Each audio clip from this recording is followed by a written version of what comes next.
Assalamualaikum warahmatullahi wabarakatuh. Video ini insya-Allah saya akan ulas tentang apa yang diperkatakan oleh Ustaz Dr. Jahid Siddiq tentang barang bandel. Sebenarnya saya dapat agak banyak permintaan dalam topik ini. Pertama daripada video saya sebelum ini, Ustaz Dr. Jahid Siddiq dan harta warisan, di mana dalam video Dr. Jahid yang saya react tu, di hujung tu Dr. Jahid ada sebut tentang barang bandel. Tetapi saya tak sentuh tentangnya ketika mereact video tersebut. Kemudian ada sebuah lagi video lain yang tersebar di media sosial di mana Ustaz Dr. Jahid Siddiq ada menerangkan tentang barangan bandel ini secara spesifik, ya. Ayuh kita tonton video tersebut, kemudian saya berikan ulasan dan react. Video ini pendek, jadi saya loop, saya mainkan 2 kali supaya kita dapat betul-betul faham apa yang disampaikan oleh Ustaz. Barang-barang bandel. Satu keluarga, suaminya ustaz, isterinya ustazah. Anaknya dapat masuk universiti. Anaknya kata, mak belikanlah jaket. Kata, mak kita beli kat bandel aja murah. Macam baru. Belilah jaket. Bila bawa ke rumah, semua sakit, semua demam. Sehari, 2 hari makan ubat, semua pun tak jadi. Tapi ada yang ingat dalam keluarga itu, jangan-jangan tu tak jaket yang kita beli dibakar. Bila dibakar, tuan-tuan sembuh. Kes barang bandel ini bukan 1, 2. Memang ramai kena. Kadang kasut. Kadang-kadang sofa yang jenama hebat-hebat diimport di Singapura. Kita beli murah. Kita nak jenama itu, kita tak tahu. Jadi inilah antara perkara-perkara yang kita tak tahu, ya. Barang-barang bandel. Satu keluarga, suaminya ustaz, isterinya ustazah. Anaknya dapat masuk universiti. Anaknya kata, mak belikanlah jaket. Kata, mak kita beli kat bandel aja murah. Macam baru. Belilah jaket. Bila bawa ke rumah, semua sakit, semua demam. Sehari, 2 hari makan ubat, semua pun tak jadi. Tapi ada yang ingat dalam keluarga itu, jangan-jangan tu tak jaket yang kita beli dibakar. Bila dibakar, tuan-tuan sembuh. Kes barang bandel ini bukan 1, 2. Memang ramai kena. Kadang kasut. Kadang-kadang sofa yang jenama hebat-hebat diimport di Singapura. Kita beli murah. Kita nak jenama itu, kita tak tahu. Jadi inilah antara perkara-perkara yang kita tak tahu, ya. Baiklah, kita sama-sama telah pun menontonnya. Pertama sekali ialah apakah yang dimaksudkan dengan barang bandel. Bagi sesiapa yang tidak tahu, saya baca di sebuah laman web di sini daripada seorang pembekal barang bandel, ya. Jadi, apa sebenarnya pakaian bandel, ya, yang ditulis di laman web ini? Pakaian bandel sebenarnya pakaian yang terpakai yang diimport dari luar negara seperti US, Jepun, UK, Korea dan negara-negara Eropah yang lain. Pakaian-pakaian ini akan dikumpulkan dan dibungkus dalam guni. Inilah yang dipanggil bandel. Guni-guni bandel ini kemudiannya akan dijual kepada pembekal secara pukal. Selain daripada pakaian terpakai, ada juga pakaian baru. Kita boleh kesan. Kita boleh jumpa pakaian itu siap dengan tagnya lagi. Kemungkinan besar pakaian ini dibeli dan tak dipakai langsung, atau pakaian ini adalah pakaian reject atau stok lama dari kedai. Jenis pakaian bandel. Jenis pakaian bandel yang ada dalam bandel ni macam-macam, dari kemeja, t-shirt sampailah ke pakaian dalam, apa lagi?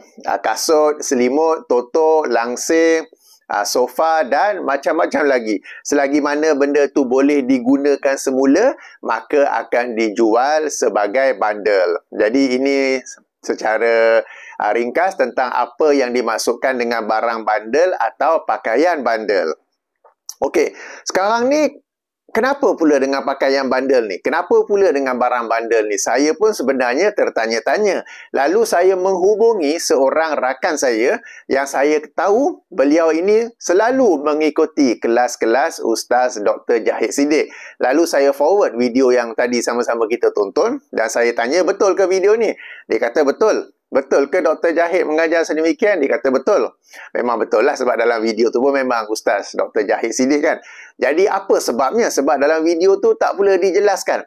Lalu kawan saya cerita, okay, jadi memandangkan ini kawan saya yang cerita, saya sebut diriwayatkan lah sebab saya tak dengar direct daripada mulut Ustaz Dr. Jahid Siddiq. Jadi ini daripada kawan saya yang sering mengikuti kelas-kelas Ustaz Dr. Zahid Siddiq. Lalu penjelasannya adalah barang-barang lama ni menjadi tempat kegemaran bagi jin untuk duduk ataupun berada di sana. Jadi apabila barang lama ni, termasuklah harta warisan, kalau dalam video saya sebelum ni tentang Dr. Zahid Siddiq dan harta warisan kan Dr. Zahid sebut barang-barang lama yang ada di rumah tu perlu dibuang ataupun dijual kan. Kerana barang-barang lama ni ada jin yang duduk di situ, jin yang bertapa ke menunggu di situ. Jadi jin itulah yang mengganggu warga ataupun orang di rumah. Sama juga dengan barang bandel, ada jin yang duduk di situ. Lalu apabila barang bandel ini pun berpindah hak milik kepada orang lain, jin itu pun berpindah tempat lah dan akan mengganggu orang yang membeli barang itu. Katakanlah pakaian itu dari Jepun kan. Jadi jin tu dari Jepun datang ke Malaysia dan mengganggu orang yang baru membelinya. Atau tadi kita dengar Ustaz Dr. Zahid menyebut tentang sofa dari Singapura kan. So yang itu pun samalah, dari Singapura datang ke Malaysia dan mengganggu.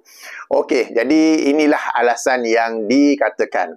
Di sini saya yakin mesti ada punya segelintir para penonton yang akan kata, kalau tak tahu tanyalah Dr. Zahid Siddiq, pergi tanya anak murid dia buat apa. Bukanlah anak murid, pergi tanya kawan yang ikut kelas tu buat apa. Okey kan? Para penonton yang dirahmati Allah, ini satu komen yang sangat lazim diberi, tapi tak seorang pun daripada mereka terfikir. Ustaz-ustaz yang saya react ni, yang mereka selalu kata kontak lah secara peribadi, tanya dulu, kontak dulu kan. Tahu tak anda bahawa ustaz-ustaz ni mereka tak bagi nombor handphone macam saya bagi. Kalau tengok di YouTube saya bahagian about tentang saya, ada nombor telefon dan memang telefon saya sendiri. Bukan nombor PA ke nombor apa ke, memang nombor saya, memang WhatsApp tu masuk dalam phone saya ini. Saya tak ada pakai PA. Jadi apa yang anda hantar mesej memang saya baca. Tapi bila dah berlambat-lambat mesej tu, alhamdulillah, lambatlah saya baca dan lambatlah saya respon kan. Tapi ustaz-ustaz, mereka tak bagi nombornya. So, kita nak kontak tak boleh. Yang ada kalau boleh kontak ialah PA, mereka punya assistant. Dan assistant pun lazimnya tak reply kecuali apabila ada jemputan kuliah. Okay? So, it is not easy to contact a person. Not many people are brave enough to put their number for public. Kita bukan nak maki hamun, kita nak apa. Kalau pun ada orang yang hantar mesej tak senonoh ke, bahasa kasar ke apa ke, boleh saja block that particular number kan.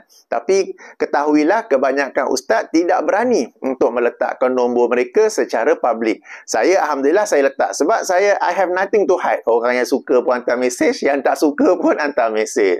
Okey, jadi atas sebab ini saya tidak menghubungi Ustaz Dr. Zahid, tapi saya tanya kepada kawan saya yang mengikuti kelas-kelas Ustaz Dr. Zahid. Jadi itulah penjelasan yang diberikan. Cumanya, bagi saya kan, bila Ustaz Dr. Zahid hendak menerangkan perkara seperti ini, sepatutnya dalam penerangan itu ada penjelasan lebih lanjut. Dia bukan begitu saja. Sebab saya tak tahulah kalau orang tu yang potong video jadi macam tu. Tapi kalau kita lihat daripada video sebelum ni tentang harta warisan dan juga video ini tentang gangguan yang berkaitan dengan barangan bandel, begitu sahaja tanpa penjelasannya. Okey, tak apa. Katakanlah sekarang ini betul lah diriwayatkan bahawa ia ada kaitan dengan jin. Para penonton yang dirahmati Allah sekalian, jin ini adalah makhluk gaib.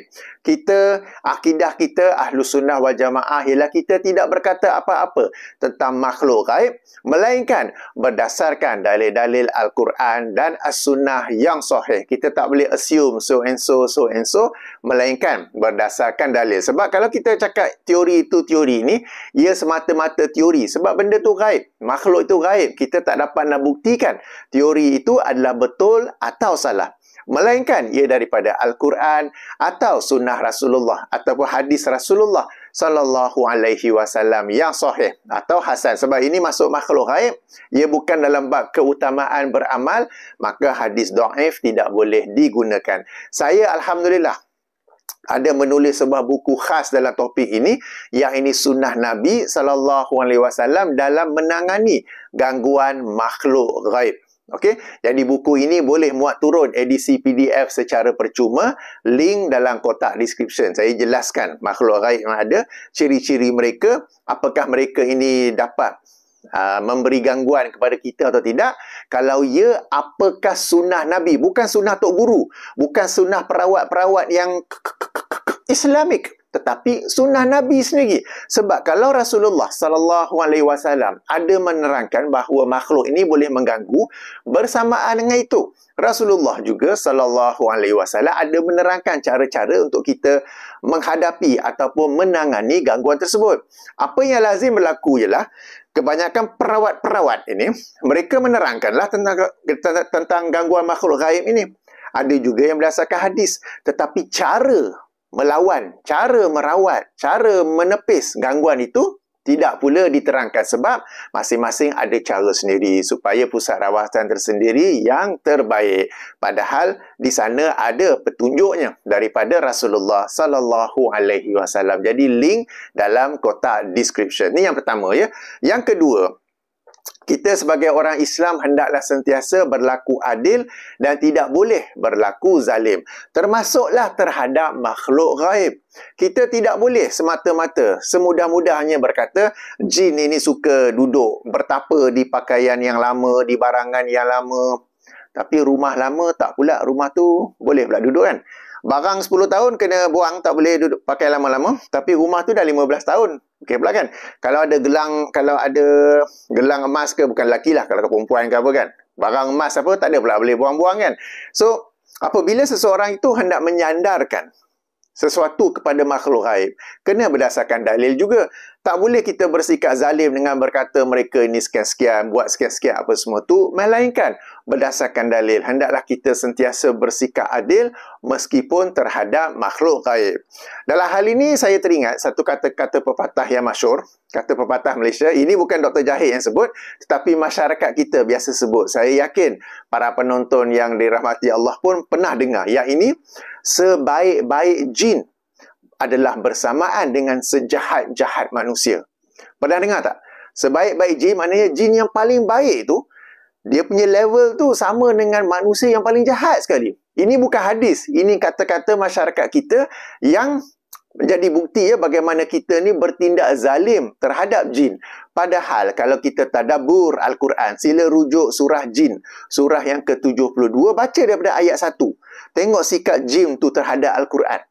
Saya sendiri kalau baca, kita pun malu kalau banding sikap kita terhadap Al-Quran berbanding sikap jin terhadap Al-Quran. Demikian juga sila rujuk surah Al-Ahqaf, surah yang ke-46, ayat 29 dan seterusnya.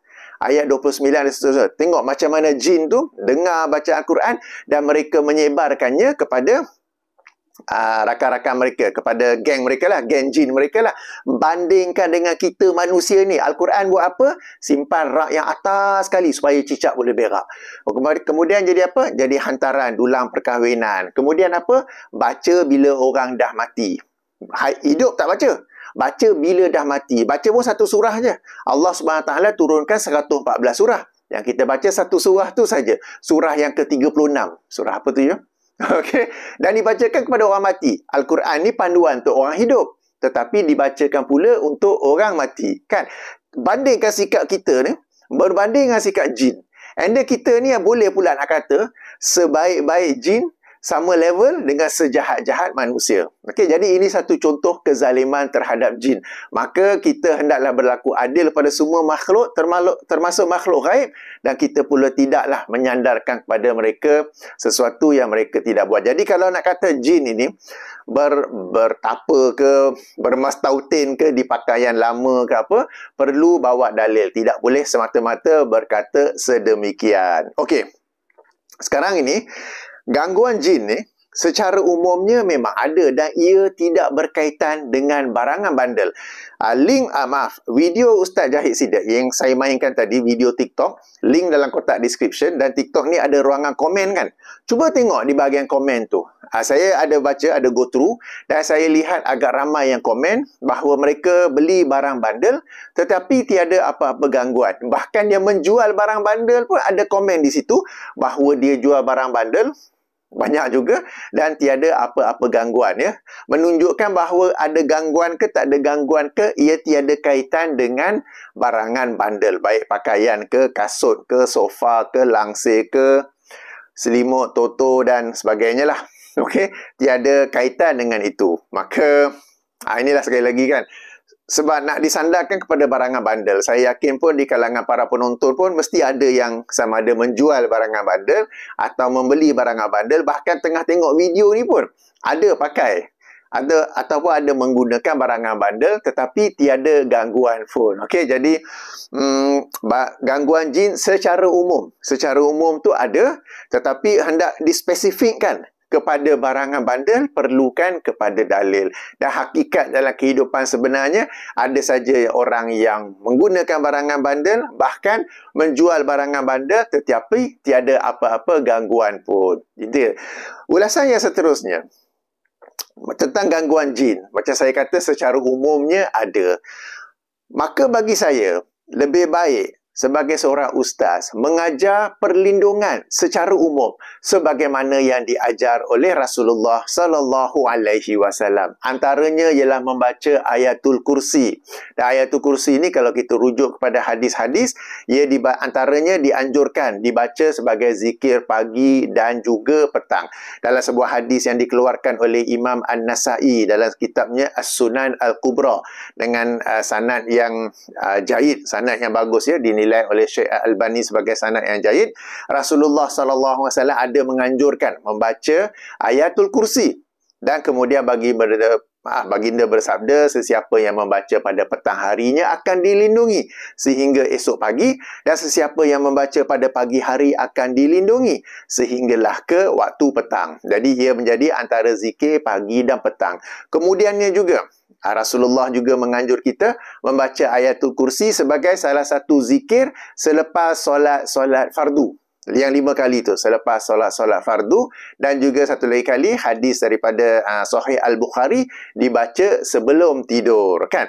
So alangkah indahnya, alangkah moleknya, alangkah cunnya. Saya pun tak faham kenapa orang-orang agama dia tak boleh nak ajar apa yang Rasulullah ajar, tapi mesti nak bawa yang sendiri punya, tau.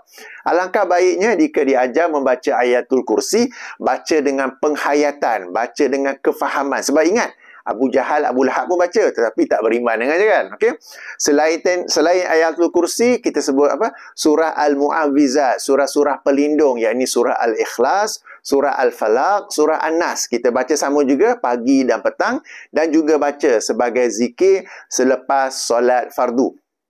Okey, selepas solat fardu, yang itu juga kita membacanya, dan ia akan melindungi pembacanya sehinggalah solat fardu yang seterusnya. Jadi ini perlindungan. Jadi kita sebut gangguan jin memang ada secara umum, maka kita juga membaca surah-surah ini, ayat-ayat ini sebagai pelindung daripada gangguan makhluk gaib, daripada gangguan jin. Jadi alangkah baiknya jika inilah yang diajar tanpa dikaitkan dengan barangan bandel. Sebagai contoh, kalau dikaitkan dengan barang bandel, katakanlah saya, alhamdulillah, seingat saya tak beli barang bandel, tak pakai pun.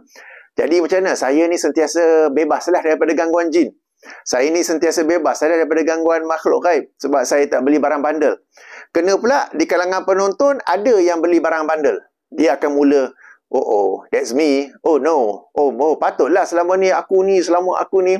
Kan, sebab dia bila dah dengar video macam tu, dan dia pula memang sedang pakai barang bandel, atau family dia ada guna barang bandel, oh sekarang aku tahu apa sebabnya aku dan isteri selalu gaduh. Sebab sofa bandel tu, sofa yang beli kedai barang bandel tu. Sekarang aku tahu kenapa anak aku ni asyik sakit, asyik demam. Mesti sebab aku beli baju kanak-kanak yang bandel ni. Kan dah mula bersangka-sangka, kan, padahal tak ada kaitan pun. Okey, anak sakit tu, kanak-kanak kadang-kadang memang sedang sakit, kan, selsema ke flu ke apa ke. Jadi bila tak ada kaitan, orang akan mula kait-kaitkan. Kan, gaduh suami isteri sebab sofa bandel. Padahal gaduh sebab lain sebenarnya. Dan semua isteri pun kadang-kala ada konflik dalam perkahwinan. Tapi bila ada barang bandel tu, people are starting to blame. Kemudian yang tak pernah pula beli barang bandel, aku selamat, tak payahlah aku nak baca ayat kursi ke, surah Al-Mu'awwizat ke, surah-surah pelindung apa, kan. So it has nothing to do with bundle in the very first place. Dan secara umumnya kita tetap juga membaca surah-surah perlindungan, ayatul kursi sebagaimana yang dianjurkan oleh Rasulullah sallallahu alaihi wasallam. Sebab apabila Rasulullah berkata sebagai perlindungan, tak semestinya daripada makhluk gaib je, tetapi daripada makhluk nyata pun ada juga kan. Okey, alright. So, itulah, sayang sekali ya. Ini bukan kepada Dr. Jahid saja, tapi banyak lagi ustaz-ustaz lain. Mereka suka ajar petua-petua yang lain. Entah kenapa yang diajar oleh Rasulullah sallallahu alaihi wasallam mereka tak mahu pula menyampaikannya. Okey, yang terakhir sebelum berakhir ya. So, tadi macam mana tu? Orang tu beli tu macam terus jadi sakit. Lepas tu bila dah jumpa ustaz, ustaz suruh buang, bakar. Dulu pinggan balinglah sungai. Yang ni kita dengar kena bakar apa kan? Okey. Terus jadi okey kan? Kadang-kadang ini ada kesan psikologi kita sebut. Psychological effect saja. Sebab percaya dengan apa ustaz cakap, putting the blame on something else, lalu dikatakan itulah sebabnya. Padahal mungkin saja kebetulan. Mungkin saja mereka buang, tapi pada waktu yang sama mereka pun berdoa. Lalu Allah pun makbulkan doanya. Lalu mereka sembuh. Bukan kerana buang benda tu, tetapi kerana mereka juga berdoa kepada Allah Subhanahu Wa Taala. Jadi tuan-tuan dan puan, itulah penjelasan saya tentang barangan bandel itu. Jadi ringkasnya ya, gangguan daripada makhluk gaib, jin memang ada secara umumnya. Maka kita pun ikut apa yang diajar oleh Rasulullah sallallahu alaihi wasallam sebagai perlindungan, yang ini membaca ayatul kursi dan membaca surah-surah perlindungan. Okey, dan kita baca sebagai zikir pagi dan petang, kita baca selepas solat-solat fardu. Al-Fatihah tu okey, kita baca yang Rasulullah ajar ya. Okey, baik, itu yang pertama. Jadi yang keduanya, itulah, gangguan ini sebenarnya tak ada dalil yang secara spesifik ada sebut tentang dikaitkan dengan barangan bandel. Bahkan barangan bandel pun pada zaman Rasulullah sallallahu alaihi wasallam pun tidak ada menyebutnya. Jadi tentang makhluk gaib ni, ayuh kita berbicara tentangnya berdasarkan hadis-hadis yang sahih dan dalil Al-Quran, dalil-dalil hadis yang sahih. Maka jemput mengkaji buku saya, Sunnah dalam Menangani Gangguan Makhluk Gaib. Link dalam kotak description ya. Baik, demikianlah ulasan saya. Saya tutupi dengan subhanakallahumma wa bihamdika asyhadu an la ilaha illa anta astaghfiruka wa atubu ilaika. Assalamualaikum warahmatullahi wabarakatuh.